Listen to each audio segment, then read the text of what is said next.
Ayan nga mga beshi, to this video nga, sasama kong aking boss, kakain daw siya ng Lumi Wonton, kung ano pa man iyan. Basta ako, gusto ko magtusok-tusok. Ayan, syempre ayaw natin malugi. Kailangan natin kumuha ng madami at lilibre naman ako ng aking boss. Ayan, antayin lang natin ng ilang minuto at maluluto na yung aking in-order. Ayan, madaming bumibili. Ayan, luto na nga ang aking order at maglalakad na ako. Papunta doon sa kinainan ng aking boss. Ayan, malapit-lapit lang naman.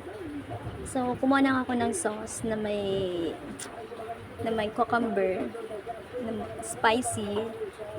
Ayan, malapit-lapit na ako sa kanya. Gagalit na naman yon at marami na naman ang in-order ko. Ayan na po, malapit-lapit na ako.